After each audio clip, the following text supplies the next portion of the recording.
안녕하세요. 거룩한 사순절과 고난주간 잘 보내고 계십니까? 지난 사순절 기간 동안 우리는 하나님의 창조로부터 시작해서 우리가 죄인인 이유, 그리고 우리의 죄의 문제를 해결하시기 위해 하나님께서 무슨 일을 행하셨는지 함께 나눠보았습니다. 그 중심에는 바로 예수 그리스도의 십자가의 죽으심이 있었음을 보았습니다. 이 말씀을 우리가 정리하면서 오늘은 예수님의 십자가의 길을 함께 따라가 보려고 합니다. 그리고 그 의미를 함께 묵상해 보려고 합니다. 십자가의 길은 이스라엘 올드시티 안에 위치해 있는데요. 우리가 성지순례하는 마음으로 이 길을 함께 걸어가 보도록 하겠습니다. 구글의 지도 기능 가운데 스트리트맵이라고 하는 기능이 있는데요. 실제 그 길의 모습을 우리가 컴퓨터 화면을 통해서 볼 수 있습니다. 지금 당장 직접 가보지는 못하지만 성지순례하는 마음으로 함께 걸어가면 좋을 것 같습니다. 예루살렘 도시 내에는 올드시티라고 하는 아주 오래된 도시구역이 있습니다. 성경에 나오는 예루살렘이 있었던 곳이죠. 이 올드시티에 대한 자세한 내용은 나중에 함께 자세히 나눠보도록 하겠습니다. 여러분들께서 보시는 이 길이 바로 비아 돌로로사가 시작이 되는 길입니다. 아주 오래된 도시이기 때문에 길도 매우 좁습니다. 비아 돌로로사는 라틴어로 십자가의 길이라고 하는 의미를 가지고 있는데요. 다양한 기독교 종단들이 함께 예수님께서 걸어가신 십자가의 길을 기념했는데요. 그것이 바로 이 비아 돌로로사 길입니다. 비아 돌로로사는 총 14개의 지점으로 구성되어 있습니다. 첫 번째 지점, 빌라도의 법정으로부터 시작해서 14번째인 예수님의 무덤까지 이르는 길이 바로 비아 돌로로사의 길입니다. 우리가 보고 있는 길을 기준으로 해서 여기 왼편에 있는 건물 안에 제 첫 번째 지점이 위치하고 있는데요. 그 첫 번째 지점은 아까 말씀드렸다시피 빌라도의 법정입니다. 오늘날 이곳은 아랍 학생들이 다니고 있는 학교로 현재 사용이 되고 있습니다. 이 평범해 보이는 학교 건물이 있었던 자리가 2000년 전에는 바로 빌라도의 법정이 있었던 곳입니다. 성경에 따르면 예수님께서 빌라도에게 신문을 받으시는데 아무런 말씀도 하지 않으십니다. 마치 제단에 끌려가는 어린 양의 모습과도 같습니다. 어린 양이 주로 이 제사의 제물로 사용되었던 이유는 굉장히 순한 동물이었기 때문일 것입니다. 반항하지 않고 저항하지 않고 조용히 죽음을 맞이했던 그 어린 양의 모습, 그것을 바로 우리가 예수님의 모습에서 찾아볼 수 있습니다. 우리가 함께 돌아봤던 학교 맞은편에는요, 교회로 들어가는 입구가 이렇게 되어 있습니다. 이 입구로 들어가면 두 개의 교회를 만나게 됩니다. 하나는 예수님께서 빌라도에게 사형 선고 받으셨던 것을 기념하는 예수님 사형 선고 교회가 되겠고요. 다른 하나는 예수님께서 사형 선고 받으신 이후에 채찍 맞으시고 십자가를 지셨던 바로 채찍교회라고 하는 곳입니다. 이 사형 선고 교회에 들어가게 되면 예수님께서 사형 언도를 받으신 이후에 바로 이 십자가를 지시러 가는 그런 장면이 이렇게 조각으로 만들어져 있습니다. 사형 선고 교회 그 옆으로 가면 바로 이러한 모양의 채찍 교회가 있습니다. 이 채찍 교회를 좀 확대를 해서 보면요,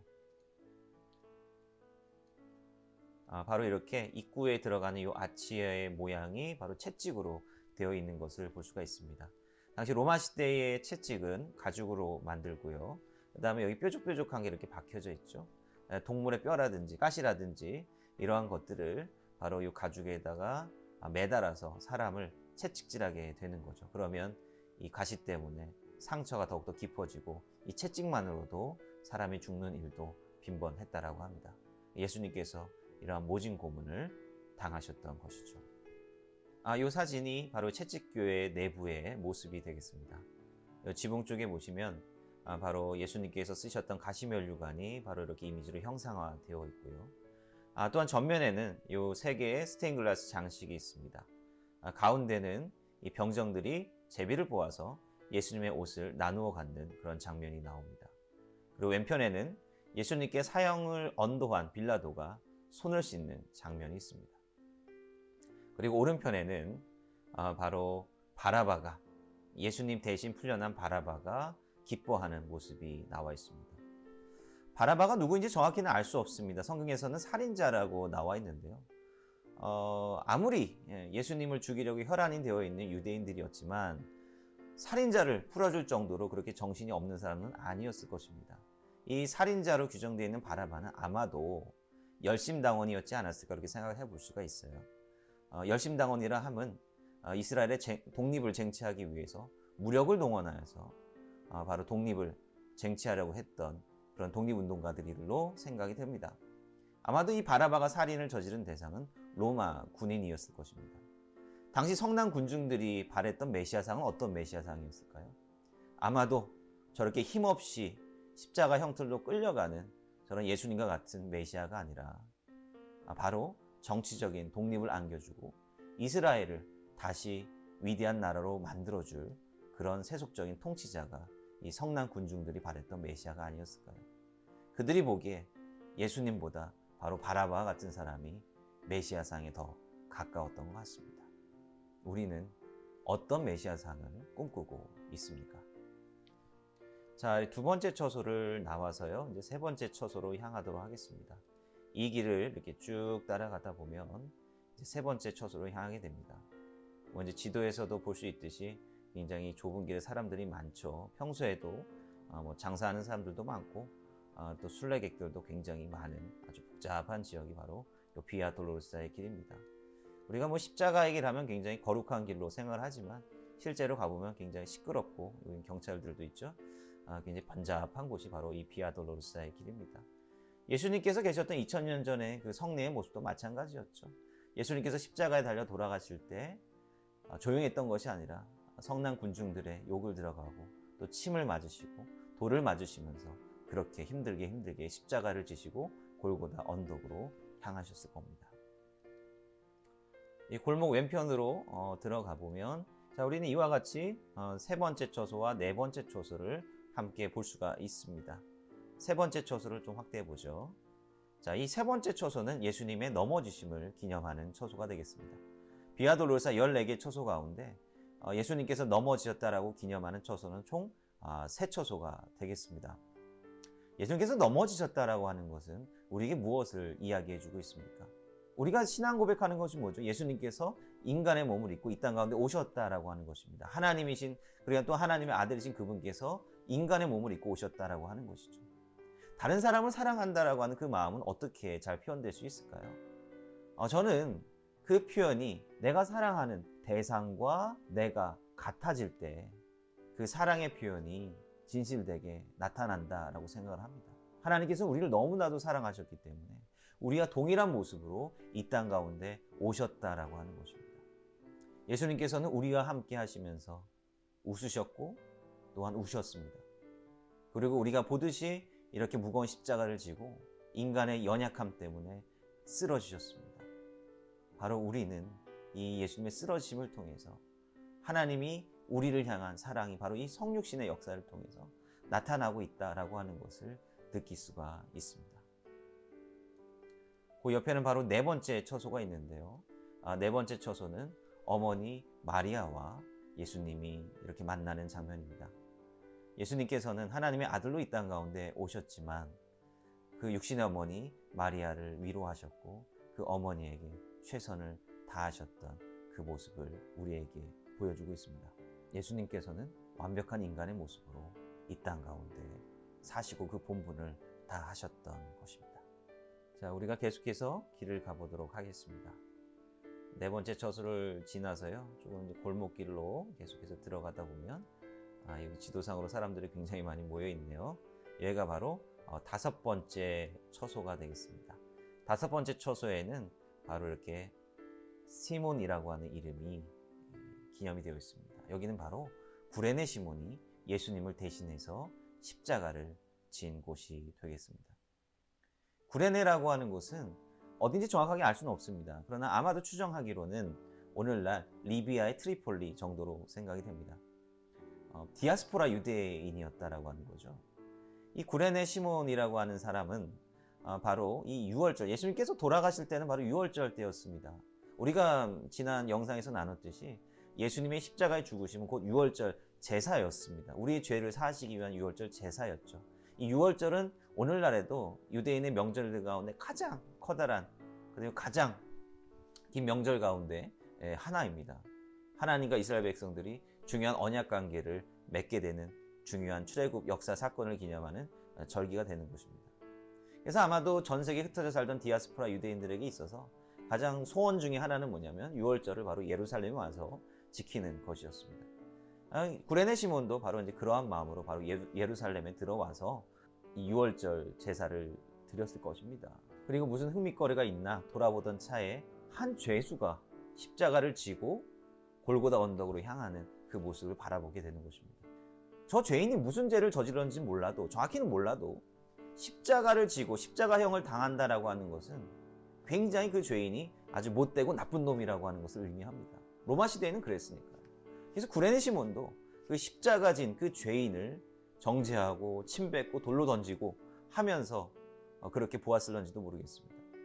그런데 예수님께서 이미 우리가 나눴듯이 한번 쓰러지셨어요. 그리고 더 이상 당분간은 십자가를 지고 더 이상 가지 못하게 되시자 이 로마법에 따라서 어쨌든 간에 이 십자가는 골고다 언덕으로 누군가는 지고 갔어야 됐기 때문에 그 군중들 가운데 한 사람을 끌어내서 그 십자가를 대신 지게 합니다. 그것이 바로 구레네 시몬이었다라고 하는 것입니다. 물론 구레네 시몬이 그 십자가형을 당하는 것은 아니지만 그 잔인한 형틀이었던 십자가를 몸에 진다라고 하는 것만큼이나 깨름직한 일은 없었을 것입니다. 구레네 시몬의 마음은 어땠을까요? 굉장히 재수없다라고 생각했을는지도 모르겠습니다. 그러나 결과적으로는 어땠습니까? 바로 이 구레네 시몬이 유일하게 예수님의 십자가를 나눠진 유일한 한 인간이 구레네 시몬이었다라고 하는 것입니다. 우리가 때로는 어떤 사역을 감당하면서 하기 싫고 또 억지로 해야 될 때도 있습니다. 그러나 억지로라도 그것을 감당할 때 하나님께서 귀하게 받아주신다라고 하는 것입니다. 그 이후 구레네 자신의 삶은 어떻게 되었는지 정확히 알 수는 없습니다. 그러나 로마서에 보면 사도 바울이 루포라고 하는 사람한테 문안 인사를 하는데 그 루포가 누구냐면 바로 구레네 시몬의 아들입니다. 그런 거 보면 구레네 시몬 그리고 그의 가족 역시 바로 예수님의 복음을 받아들이고 신앙생활을 했었던 것 같아요. 그리고 굉장히 중요한 교회의 지도자가 되었을 것입니다. 교회 전통에 따르면 구레네 시몬은 복음을 전하다가 순교를 당했다라고 전해집니다. 바로 억지로 진 십자가를 통해서 예수님을 영접했던 이 구레네 시몬의 그 귀한 삶의 은혜를 우리가 이 지점을 통해서 생각을 하게 됩니다. 5번 지점을 지나서 언덕길을 조금 올라가다 보면 6번째 길을 만나게 되는데요. 그 6번째 지점은 바로 베로니카라고 하는 별명을 가진 한 무명의 여인의 섬김을 기념하는 그러한 곳이 되겠습니다. 교회 전통에 따르면 피와 땀으로 뒤범벅이 된 그 예수님의 얼굴을 한 무명의 여인이 하얀 수건으로 닦아주었다라고 하는 그런 전통이 있습니다. 예수님께서 이 붙잡히시고 또 십자가에 달려 돌아가실 때 남자 제자들 모두 다 도망갔습니다. 끝까지 따랐던 사람들은 바로 우는 여인들이었습니다. 이 우는 여인들 역시 예수님의 제자들이었겠죠. 즉 남자 제자들은 모두 다 없어져 버리고 여자 제자들만 끝까지 그 뒤를 따랐다라고 하는 것입니다. 더구나 아까도 말씀드렸다시피 십자가를 지고 가는 죄인은 아주 악독한 죄인으로 여겨졌기 때문에 그 죄인에게 동정을 표한다라고 하는 것은 아주 힘든 일이었습니다. 다른 사람들한테 또 공격을 받을 수도 있었던 일이었습니다. 그러나 베로니카라고 하는 별명을 가진 이 무명의 여인은 바로 예수님을 끝까지 섬기고 용기를 내었던 여인이라고 볼 수가 있습니다. 베로니카라고 하는 별명은 라틴어 베라, 이콘 이의 합성어가 되겠는데요. 바로 이 의미는 참된 형상이라고 하는 의미입니다. 베로니카가 이 하얀 천으로 예수님의 얼굴을 닦아주었을 때 바로 그 천에 예수님의 얼굴의 형상이 묻어 나왔다라고 합니다. 물론 신앙의 신비로 남아있는 그런 이야기긴 하지만 우리는 그 여인의 섬김을 통해서 우리가 하나님을 따르고 예수님의 말씀을 따른다라고 하는 것이 무슨 의미인지 우리가 한번 생각해 봐야 될 것 같습니다. 교회 전통에 따르면 이 베로니카라고 하는 여인은 어떤 여인이냐? 바로 예수님으로부터 혈류병을 고침받은 여인이었다라고 기념이 되고 있습니다. 자신의 생명을 살려주신 그 예수님, 그분을 끝까지 따랐던 이 베로니카의 여인의 헌신을 우리가 볼 수 있습니다. 그 다음 처소는 바로 7번째 처소인데요. 7번째 처소는 예수님께서 2번째 넘어지심을 기념하는 장소가 되겠습니다. 3번째 처소에서 나왔던 것과 마찬가지로 예수님의 성육신의 은혜, 우리와 동일한 모습으로 이 땅 가운데 오셔서 사역하셨던 그리고 사셨던 그 은혜를 우리가 또 한번 경험할 수 있는 그런 장소라고 볼 수 있습니다.